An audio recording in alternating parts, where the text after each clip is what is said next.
the Asus ROG Ally X. It's been 2 months. Is it still any good? Did it change my top 3 handheld list? I'm back. Once again, I'm Cameron, and this is Gamer vs. Tech. Something that was real.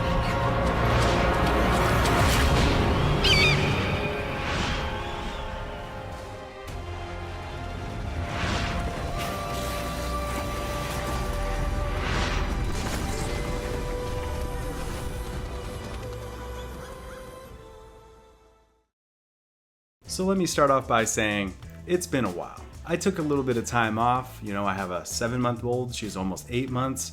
I've been a dad, working, but I decided to come back. I felt like it was too long. I have a lot of new stuff, but I felt like let's dip our toes into a 2-month review. So the ROG Ally X. It came out 2 months ago. I think it set the bar for a lot of handhelds. There's quite a few handhelds coming out. The Zotac Zone. There's like an Acer handheld coming out. I'm not really pumped off those because they're 16 gigabytes of RAM. But once again, I think Asus really set the bar with the ROG Ally X. You know, with more RAM, faster RAM, same screen, bigger battery, just complete redesign. I think they really did set the bar. I think this is truly one of the greatest handhelds ever made. So what has my experience been over the last 2 months? Well, this is my new #1 handheld. At the time, it was sharing the second place spot with the Steam Deck, but now I don't pick up any of my other devices. I really don't. So the ROG Ally X has been my go-to device for the last 2 months. I do think it really is a great device. I don't think it's perfect, but it's pretty damn close. There's still a couple of things that I don't like about the ROG Ally X, but I've learned to get used to, like the left and right trigger. They're just not natural feeling to me. I mean, I'm a PlayStation guy. These don't even come close, but they're not terrible. The buttons themselves are a little clunky. I wish they were a little bit smoother, but beyond that, I can't think of anything else. At the time, I was trying to really pick apart this device and see, oh, okay, like, you know, I gotta be honest. At the time, my #1 device was the 1xPlayer X1. Now, this is still a really good device. This is now my new #2. It's an incredibly powerful device, but having had it for quite some time now, there's some things that I don't like about it. So the X1 is no longer my #1. Why is that? Well, because it is too damn big.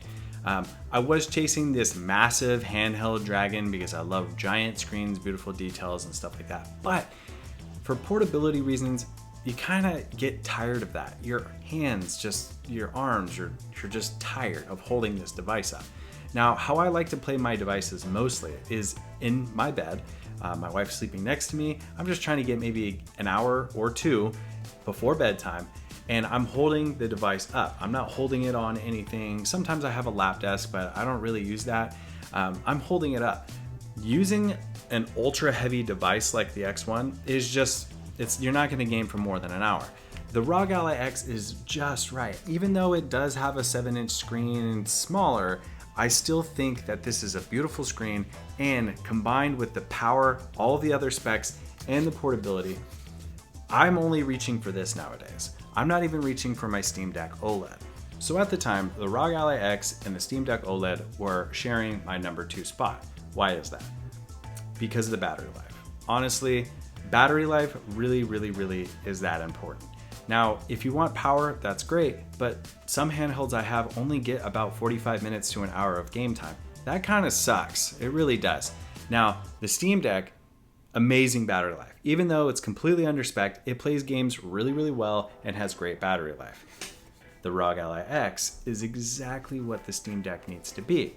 Now, if you just run this in big picture mode within Steam, it can be kind of like a Steam Deck in its own sense. But it is very powerful, fast RAM, like I said, more RAM, and it's got that battery life. I've been playing the new Space Marines 2 game for several hours on this. I haven't done full testing, like how long it would completely last if I played it on this from 100% to 0, but I have played for more than 2 hours on this device and walked away with battery still while playing that game. I keep running into these situations where I want to go pick up another handheld, but I just pick up the ROG Ally X instead.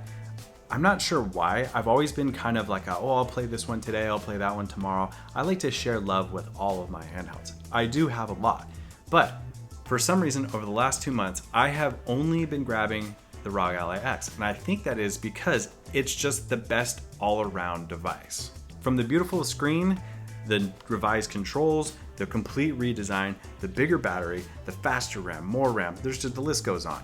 It's a really good device. I cannot stress enough, if anyone out there does not have a handheld and they're looking for a handheld, I highly, highly recommend the ROG Ally X. Now, the Steam Deck OLED is just below the ROG Ally X. I didn't bump the X1 to the number 3 spot. I'm bumping the X1 to 2A, 2B with the Steam Deck OLED.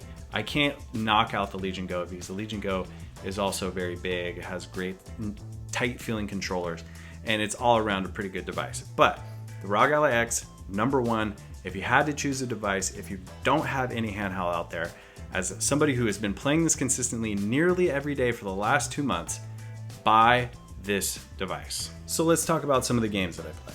I've been playing Elden Ring, of course, Cyberpunk, of course. I've been playing the new Star Wars game, even though it's full of bugs.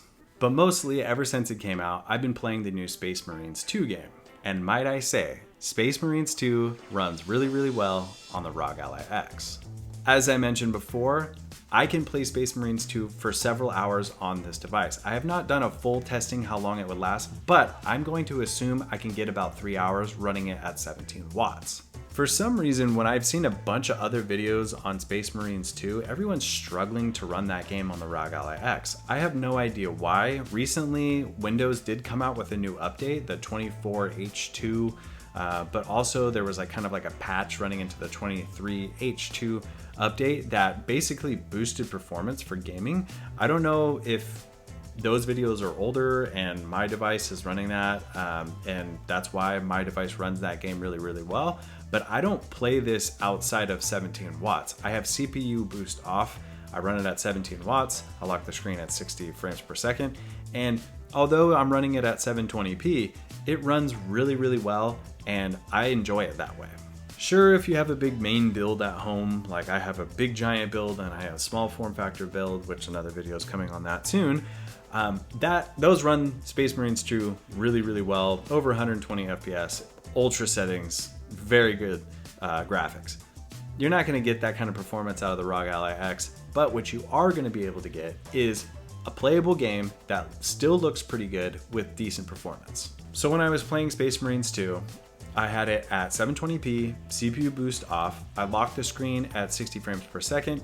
I also, within the game, had FSR2 on. I kind of went between balanced and the dynamic rendering resolution preset, as well as I had low graphics settings, and pretty much everything else was just bare minimum, motion blur off, stuff like that. I was getting anywhere between 30 and 60 FPS, depending on what was going on within the game. To me, for a graphically intensive game like that, that's really, really good. So once again, what settings should you run on the ROG Ally X playing Space Marines 2? Like I said, 720p, lock your screen at 60 FPS, turn CPU boost on. With this game, it is kind of CPU intensive, and you could use CPU boost, but for battery life reasons, I usually just leave it off. Within the game, like I said, FSR2. Now here's where things get really interesting. If you play using the dynamic resolution rendering scale, dynamic is actually really, really good, especially on the ROG Ally X. I think it's the sweet spot between FPS performance and the way the image looks and the overall clarity of everything. Now, sometimes I'll go into balanced, and that's kind of a good happy medium also between FPS and quality of the overall picture. But I will say in balance, things are a little bit grainier and a little less crisp, like in the dynamic. But as far as I have been playing this, I've been playing it in dynamic, low quality preset. I've been turning motion blur off, and I've been getting really, really good performance. So at the end of the day, the ROG Ally X takes the cake. I'm sorry, X1, you were a good device. You still are a great device. I will pick you up from time to time, but for now, the ROG Ally X is my go-to device. So the last thing I'm gonna say is, thank you, Asus, for creating a device that is all around the best device. It doesn't have the biggest screen, it doesn't have the highest specs, but they did it really, really well. And they're constantly improving Armory Crate, the other software. Things are just running really, really good. Originally, I had an issue with the controller not connecting and I would have to restart and bring it back up. I don't have that anymore. It seems like every issue that I've had as far as software has been fixed.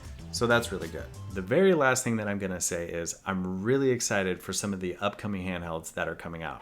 Now, there's the Z2, the 880 and 890M integrated graphics from like the AI HX370.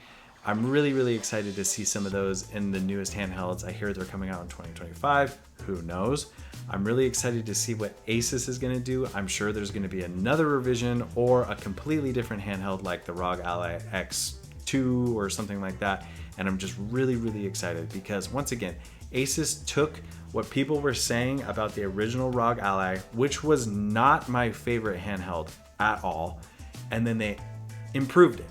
They improved so many things about it that the ROG Ally X is now officially my #1 handheld. So like I said, this is a short video today. My 2-month review of the greatest handheld, in my opinion, right now. I have a lot of stuff coming out. I have more stuff coming. I have a ton of reviews coming out. Stay tuned. Please like and subscribe. I get a ton of comments from you guys and I greatly, greatly appreciate all the stuff that you guys have to say. I love answering the questions. I like to think I've been helping some people out with my honesty. Now, the very last thing I'm gonna say is, once again, I'm Cameron, and this is Gamer vs. Tech.